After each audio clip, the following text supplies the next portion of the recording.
आशा करता हूं आप सब बहुत अच्छे होंगे। मेरा नाम है सिद्धांत अग्निहोत्री, स्टडी ग्लोस पे आपका बहुत बहुत स्वागत है। ये वीडियो देखा मैं डर गया। मैंने कहा ये काबा, मैं टाइम बचाने के लिए प्लेन में सफर करता हूं, मुझे हालांकि सबसे बढ़िया ट्रेन लगती है, लेकिन ये वीडियो जरूरी है। मैं आपको भारत की एयरक्राफ्ट इंडस्ट्री के बारे में बताऊंगा, एयरक्राफ्ट के बारे में बताऊंगा। एक एक चीज हम जानेंगे। टारगेट करते हैं 4000 लाइक्स का, और मैं चाहता हूं कि आप इस टारगेट को, हमारी परिवार इस टारगेट को पूरा करे। साथ ही साथ यार देखो, ऐसा है ना कि 26 जनवरी तक 2 मिलियन सब्सक्राइबर करने हैं तुम लोगों को। तुम लोग व्यूज में के मामले में तो हमारी मोनोपोली है, लेकिन सब्सक्राइबर यार करो, ठीक है? तो ये आपके ऊपर जिम्मेदारी है। फटाक से सब्सक्राइब करो चैनल को। बहुत सारे बच्चे, 70% लोग सब्सक्राइब नहीं करते। और उसके बाद हमारा शानदार कोर्स 350 रुपए का, अब आज या कल में मैं बैच बंद कर दूंगा, तो आपके पास कम वक्त है, लाइव क्लास चल रही है, फटाक से कोर्स को अवेल करें। तो देखो, ये जो कहानी है ये है कि प्लेन उड़ रहा था, ठीक है? कौन सा plane? Flight number 1282, flight number 1282 Ontario से पोर्टलैंड जाना था भैया, ठीक है? अमेरिका की बात है। अमेरिका में ना ट्रेन बहुत महंगी है, भारत में ट्रेन सस्ती है, सरकार चलाती है। अभी प्राइवेट चलाने लगे तो देखिए आप, अमेरिका में लोग ट्रेन से ज्यादा सफर बहुत कम, वहां पे रोड या तो कार लेके चले जाओ या फिर प्लेन से चले जाओ, वो ज्यादा सस्ता होता है, समझ रहे हो? और अमेरिका क्योंकि बहुत बड़ा है तो भारत से भी बड़ा है वो। तो अब क्या है कि पोर्टलैंड से ओंटारियो जाना था, राइट? तो अब इसमें 1282 फ्लाइट नंबर 1282 जो है वो उड़ रही थी। 5 बजे उसने ओंटारियो से टेक ऑफ किया, और बीच में ही आधे घंटे बाद उनकी जो मिड में इमरजेंसी विंडो थी फट गई, ठीक है? ये इस तरीके से ये फट गई। अब एक औरत बता रही, मैं सो रही थी, मैं उठी, 22 साल की औरत, और वो तो एक नाइटमेयर जैसा था। 174 लोग उसमें ट्रैवल कर रहे थे। मैंने देखा कि जो मास्क है वो मेरे सामने लटक रहा है और इधर विंडो है ही नहीं। अब सोचिए कि कोई वहां पे बैठा था तो मर जाता। भाई आपको बता दूं कि एयरक्राफ्ट 750 से 800 किलोमीटर प्रति घंटे की रफ्तार से उड़ते हैं हवा में, जब होते हैं तो खेल खत्म हो जाता। तो बुरी हालत सबकी, हवा टाइट। फिर उसके बाद तुरंत उसको लैंड करवाया गया, है ना? और उसके बाद फिर बड़ा इसमें बवाल हुआ। Boeing 737 max 9। अब इसके बाद भारत ने भी, अब देखिए इस पे इन्वेस्टिगेशन हो रहा है, अमेरिका इसको इन्वेस्टिगेट कर रहा है।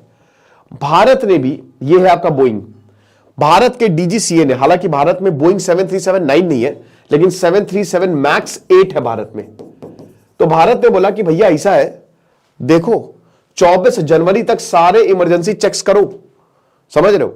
सब इमरजेंसी जो है, जितने भी चेक्स हैं, गेट सही काम कर रहे हैं, सीटें सही काम कर रही हैं, वो पूरे हो जाने चाहिए। ये भारत के जो सिविल एविएशन के director general of civil aviation, उन्होंने आदेश दिया है, डीजीसीए। तो ये बात है। अच्छा, ये तो हुई बोइंग 737, अभी नया आया था, इसको सर्टिफिकेशन भी मिला था।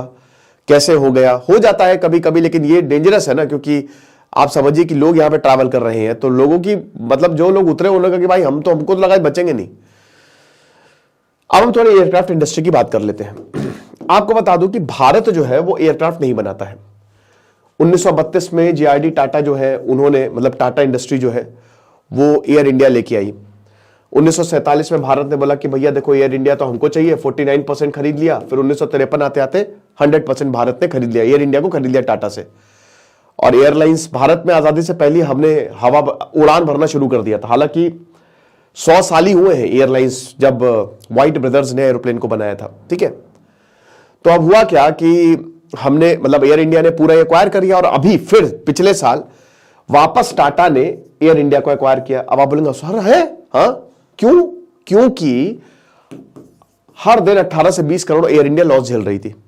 शुरुआत में इतनी जबरदस्त फैसिलिटी थी, और प्लेन से खाली अमीरी लोग उड़ सकते थे। आज उड़े देश का आम नागरिक उड़ान स्कीम के तहत हर कोई उड़ सकता है।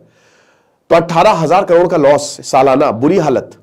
और बोल रहे थे, मतलब सालाना क्या, पूरा, तो बहुत बुरी हालत। और इसीलिए टाटा ने दोबारा खरीद लिया। और उसके बाद भारत ने दुनिया की सबसे बड़ी डील की अभी तक की, 100 बिलियन डॉलर पे 470 एयरक्राफ्ट खरीदे एयर इंडिया ने।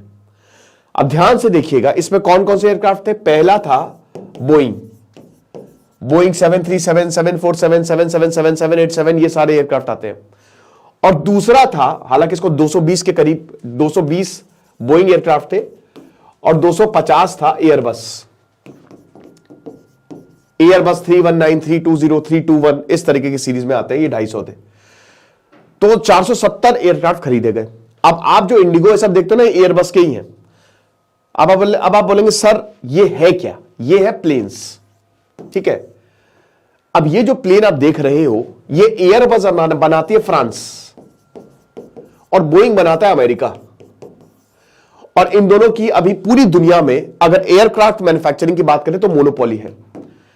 अमेरिका में जो बोइंग बनता है वो पहले मिलिट्री के लिए ही शुरू किया था। लॉकहीड मार्टिन को कॉन्ट्रैक्ट दिया, बाद में बहुत खर्चा आया, बोला कि भैया तुम इसको कमर्शियली चला दो। समझ रहे हो? तो अभी पूरी दुनिया इन्हीं दोनों से प्लेन खरीदती है, पूरी दुनिया, ठीक है। भारत का अभी तक कोई भी एयरक्राफ्ट नहीं है। भारत अगर, अब देखिए $1 बिलियन का खर्चा हुआ, हालांकि अभी डॉक्टर टेसी थॉमस का यह बयान आया था कि हम अगले 20 सालों में खुद का एयरक्राफ्ट बनाएंगे। बहुत अच्छी बात है। यह काम अगले 5 सालों में भी हो सकता है अगर कुछ चीजों पर ध्यान दिया जाए। तो वो कौन सी चीजें हैं? सबसे पहले तो यहां पे अगर आपको एयरक्राफ्ट बनाना है तो आपको क्या चाहिए? आपको चाहिए the most important thing is budget, पैसा। देखिए भारत में नेशनल एरोनॉटिक्स लेबोरेटरी है, CSIR की।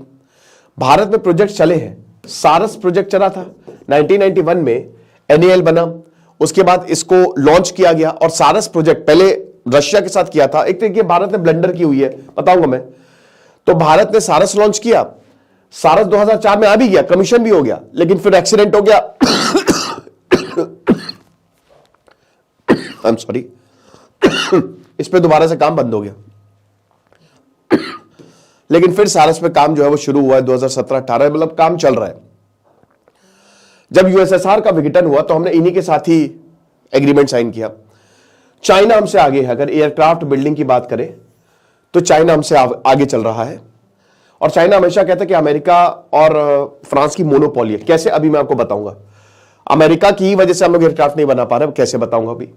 अब जो USSR है, रशिया है, जब USSR का विघटन हुआ तो हम ज्यादा मिलिट्री टेक्नोलॉजी, स्पेयर टेक्नोलॉजी में ज्यादा इंटरेस्टेड थे।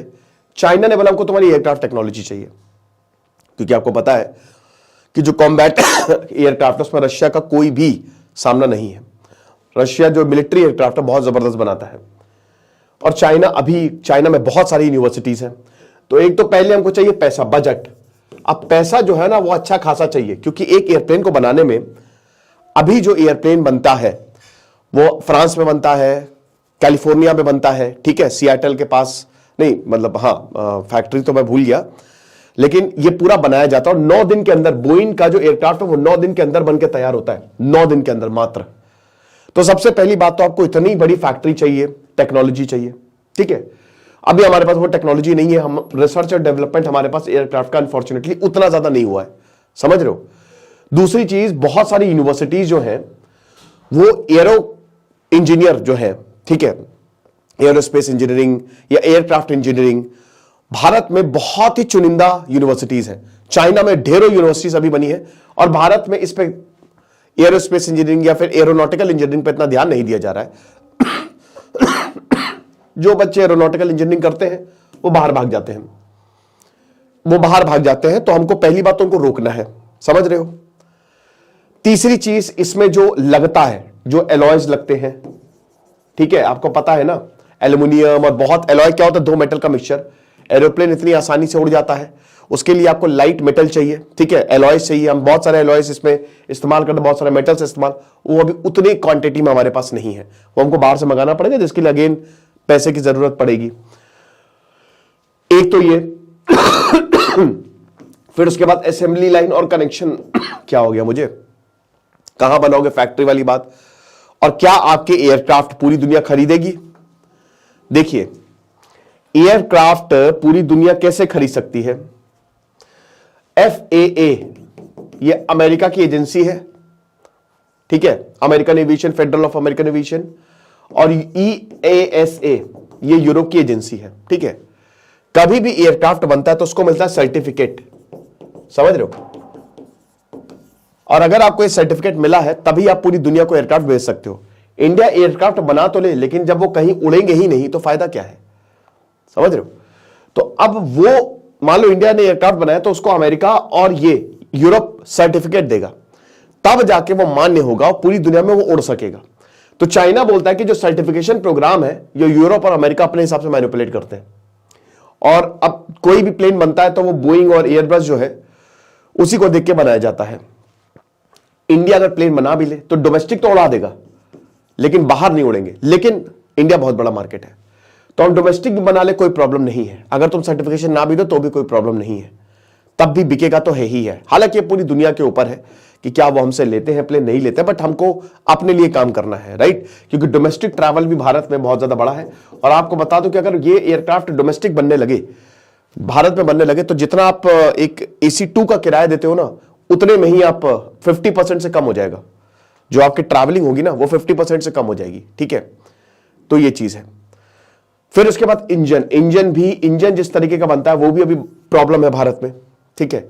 इंजन मैन्युफैक्चरिंग भी, इंजन भी हम बाहर से ही बनवाते हैं, अमेरिका से या फिर फ्रांस से, ठीक है, यहां से। और अभी आपको पता है इंजन में प्रॉब्लम भी आई थी, काफी ज्यादा बवाल भी होता है। इंडिगो कह रहा था भैया इंजन हमको तुम दे ही नहीं रहे हो, हमने तुमको पैसे भी दे दिए, तो बहुत बवाल भी हुआ था ये हिसाब किताब। विस्तारा, आपको पता है ये टाटा और सिंगापुर का वेंचर, विस्तारा को मर्ज किया गया एयर इंडिया से। आप देखते हो ना कि जब भी आप एयरपोर्ट पे जाते हो, एक तरफ दूसरा प्लेन है, इंडिगो का काउंटर है। हालांकि आपको बता दो कि अभी इस समय मुझे पर्सनली इंडिगो की सर्विस बहुत बेस्ट लगती है। एयर इंडिया में आए दिन इशू होते रहते हैं। अभी आपने कल ही देखा, कल एक वीडियो सामने आया था कि फ्लाइट बहुत डिले हो गई, वडोदरा जानी थी, तो बहुत हंगामा किया। और वहां पे लोगों ने बोला कि एयर इंडिया का जो स्टाफ है बहुत ही रूड है, अच्छा नहीं है। इंडिगो की सर्विस मुझे पर्सनली, और आपको बता दो कि 70% अभी इस समय इंडिगो जो है वो अपनी मोनोपोली क्रिएट कर रहा है, क्योंकि ज्यादातर एयरक्राफ्ट आपको इंडिगो को ही मिलेंगे, ठीक है। तो विस्तारा से मर्ज किया, तो विस्तारा की सर्विसेज बढ़िया है। एयर इंडिया भी अभी देखिए, वो मैंने बताया ना कि अभी उसकी सर्विसेज भी बेस्ट होंगी, टॉप नॉच होंगी, बट हमको थोड़ा सा वेट करना पड़ेगा। तो ये सारा हिसाब किताब है। तो भारत को अगर फोड़ना है इस इंडस्ट्री में तो ये काम करना पड़ेगा, राइट।